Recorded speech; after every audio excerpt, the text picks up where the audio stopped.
Pixel is a magic word.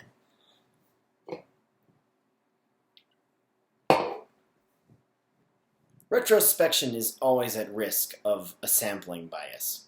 You never hear the crappy symphonies from centuries past because the bad ones were forgotten long ago. And all you get is the greatest work collected over several lifetimes.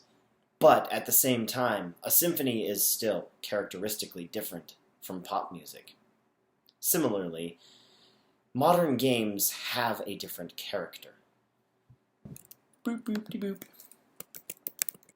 I, like many people, find it charming to log into Steam and see the myriad of indie titles with retro-style platforming and graphics deliberately made to look archaic.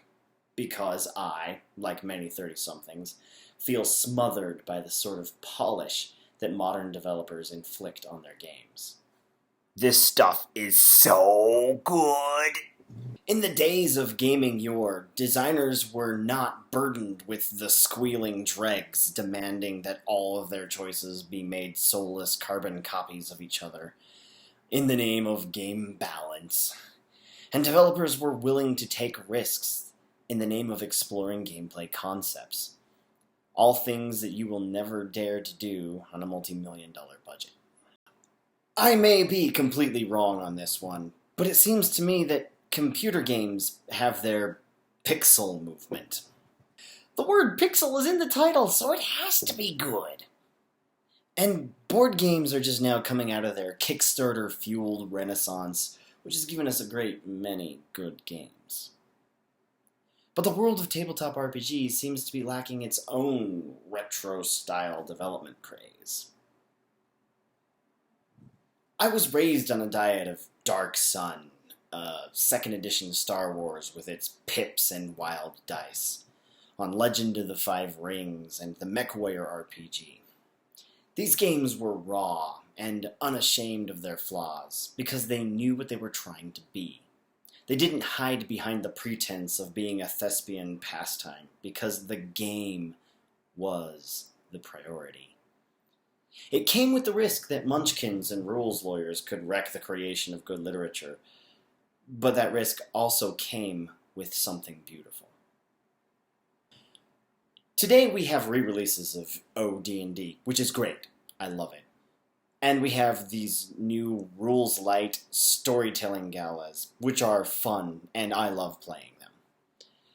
But what we need more of is a modern game with rich mechanics that learns from the mistakes of the past and tries to preserve the beauty of mechanical systems of choice. Such a game will be at risk of being broken. Such a game will have to embrace the truth that the designers cannot foresee all of the ways in which the mechanics can fall apart. That's okay, because the alternative is becoming a formula, an algorithm, and that robs the game of its soul. This is the goal that my design team is trying to achieve with the project that we are calling Fiendwake. We are putting in personal time and money to create something artistic. Our goal is to achieve a strategic RPG that eschews the idea that mechanics and story are dichotomous, but asserts instead that they should exist in a blissful matrimony. That the beautiful expression of your character is done as much with the dice as it is with the discourse. And that is the sort of journey that I want to take us on for the rest of this video series. The design journal of the Fiendwake role-playing game.